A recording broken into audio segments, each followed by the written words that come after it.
una conversación en este programa en la cual estamos todos invitados, donde queremos que todos estén incluidos, porque justamente de eso estamos hablando, de la inclusión. Y dentro de la inclusión, yo le preguntaba, antes de irme a la pausa, hay ciertas personas que están, niños que están excluidos del desarrollo social, del desarrollo educativo, de los mismos colegios, porque no tienen las capacidades, porque no hay políticas de fondo. Pero hay los que tienen que luchar son los terceros, los responsables, la familia o la institución a la cual pueden acercarse en algunas oportunidades. Entonces, yo creo que en la fundación de ustedes trabajan más con los papás que con los niños, ¿no? Exactamente. En este minuto estamos trabajando justamente con lo que mencionaba Juan Carlos, con el empoderamiento de los padres para enfrentar esta situación.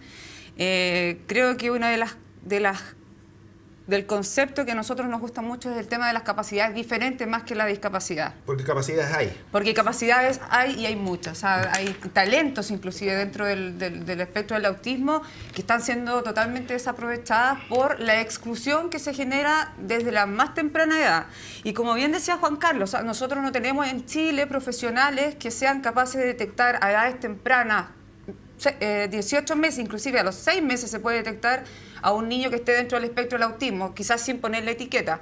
No tenemos esos especialistas ahora, en este minuto.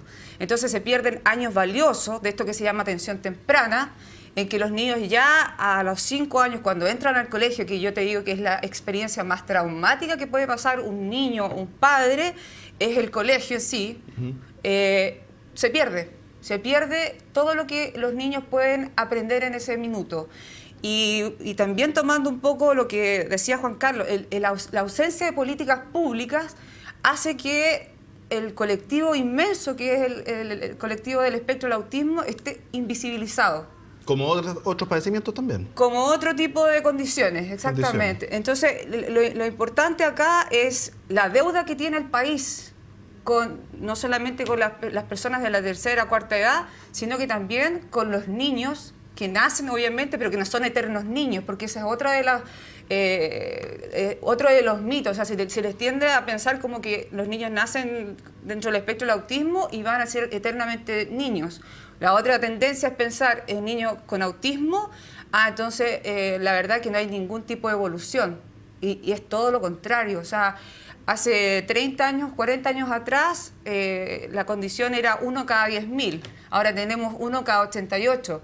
Pero el concepto de evolución es el que está presente. Oye, dime una cosa, ¿sufren de bullying estos niños? Por supuesto, por eso te digo que es... Que esa es la forma más cruel y oye, estamos hablando del bullying escolar, pero también existe, yo te diría, el bullying social. Institucionalizado también. Claro, pero en la conducta del día a día, Sí. la que cometemos todos. Cristian, ¿tú sufriste de bullying? ¿Sufriste algún tipo de exclusión? Yo creo que todo pasa por el desconocimiento de las personas. Ya. Yo creo que no hay una persona que quiera dañar a otra porque sí, porque tiene conciencia de eso. Creo que hay una tremenda oportunidad aquí, escuchándolo a todos. Veo que más que un problema, el hecho de incluir a las personas diferentes pasa netamente por un desconocimiento. Yo si me encuentro una persona con la característica que plantea ella, yo no sabría cómo actuar con él. Y no es por una cosa que yo lo quiera dañar. Es justamente por lo contrario. ¿Cómo lo trato para no dañarlo? ¿Cómo interactúo con él para no dañarlo? Entonces creo que aquí se plantea una tremenda oportunidad, hacen falta profesionales y creo que justamente pasa por el desconocimiento de que faltan profesionales. O sea, mientras haya difusión, mientras se le diga a la sociedad, yo creo que hay mucha gente que quiere estudiar algo y dice, pucha, pero ¿en qué campo me puedo desarrollar como profesional que haga falta en Chile? Pero hay una tremenda oportunidad. Todo lo que plantea Cristian son dos conceptos que tenemos que manejar. Uno, primero, que los niños no nacen con una discapacidad, nacen con déficit y que pueden ser atendidos, como te decía, con atención temprana y que se pueden ir generando oportunidades en el camino. Y lo otro, que esto es una discapacidad social, o sea, no es algo que tú puedas ver evidentemente, como en el caso de la discapacidad visual, la discapacidad motora, no se puede ver. Entonces la gente tampoco tiene una sensibilidad para los niños o las personas del espectro del autismo. Entonces se caen estas etiquetas que generalmente son los tipos pedantes, son los maleducados, porque no tienen esta concepción de que hay esquemas que ellos tienen que aprender de manera intelectual. Pero yo creo que pasa un poco, disculpe, por el hecho de Yo creo que de pensar, tener la mente bastante clara y pensar de que todos los que estamos aquí, todos los que estamos en el mundo, somos diferentes. Exacto. Nadie es igual al otro. A lo mejor a mí se me nota un poco más por el hecho de ser discapacitado visual, de andar con un bastón, pero quizás este supuesto problema para mí es menos importante que algo que no es visual, algo que no se puede ver.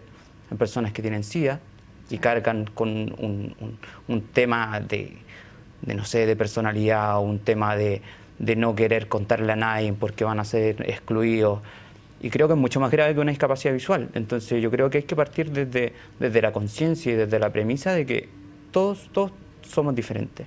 Y desde ahí ya empezar a plantear un poco de que unos son más diferentes que otros. Pero hay que tener conciencia de que si tú te encuentras en la calle con alguien, es diferente a ti. Y hay que tener esa visión, yo creo, al principio de cualquier otra cosa. Gracias, Cristian. Yo creo que tu relato nos remece y nos bofetea como sociedad. Y en realidad, cuando digo yo los déficits de Estado, también es un déficit de familia. Yo creo que en la cuna uno tiene que ir formando elementos de habilidades sociales, de tener capacidad de tolerancia, de tolerar la diversidad, de entender que hay cosas iguales y cosas distintas. Pero volviendo un poco y una actitud de acoger. Acoger. No paternalmente necesariamente, porque a veces tiene que ser así. Sí. Sino una actitud de acoger, porque yo creo que la palabra tolerancia de repente es un poquito fea, es como aguantarse. Sí, de repente de acuerdo, acogida, de acuerdo, te la compro. Pero sabes que yo creo que también es importante decir que es algo que decía Cristian recién. Hay personas, no es necesario generalizar, o sea, no todas las personas somos insensibles frente a las diferencias. O sea, hay personas que no sabemos cómo actuar frente a esa diferencia. Y yo creo que ahí pasa por educación también. Correcto. Educación para todos, ¿te fijas?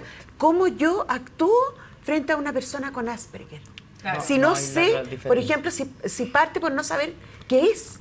Justamente, mira, bueno, yo aparte de ser la directora, soy madre de un niño con Asperger, entonces te puedo comentar desde la experiencia personal. O sea, mi hijo fue excluido de varios colegios, aún diciéndole a los profesores que mi hijo, las conductas que tenía mi hijo eran debido al Asperger y que por ley no podía ser desvinculado del establecimiento.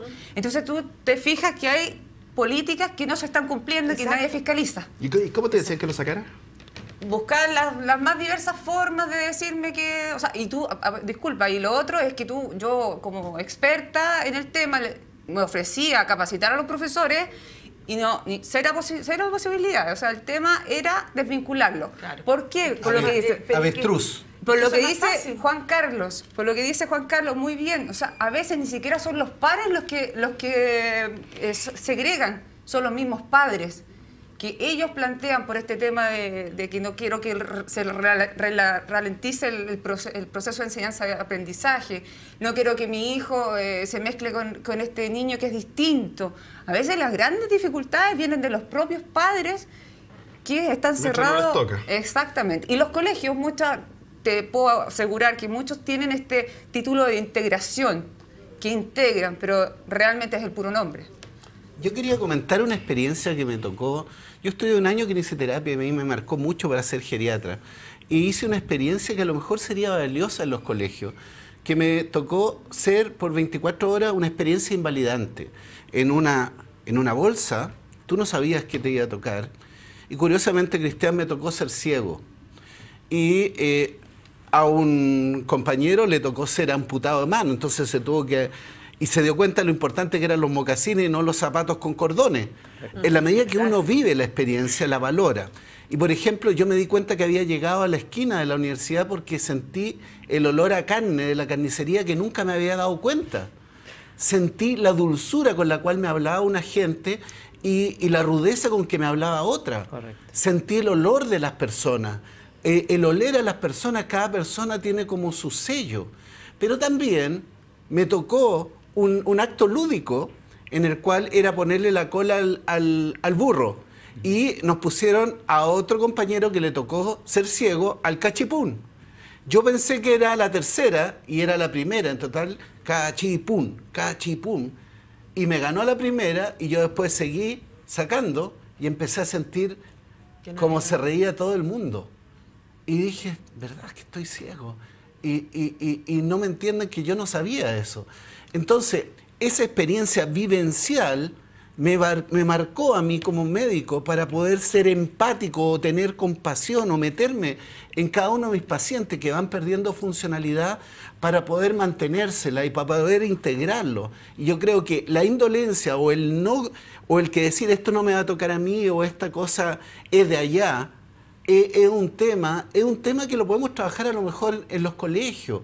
Es un tema de habilidades sociales y de terapia social que tenemos que hacer, en donde tenemos que recapturar la solidaridad, donde tenemos que recapturar tantas cosas para hacer este Chile cada vez mejor. ¿Cómo se excluyen a los adolescentes? Porque uno podría decir que el adolescente, la gente joven es la que la lleva. ¿Cómo se ven excluidos más allá del aparato de salud? Porque yo sé que hay una carencia de médico adolescentólogo y enfermera adolescentóloga. Hay re poquito. Entonces, ¿cómo se le excluye? Me lo contesta después de esta pausa porque no me acaba de mandar a comerciales. Ya volvemos acá en Agenda Nacional.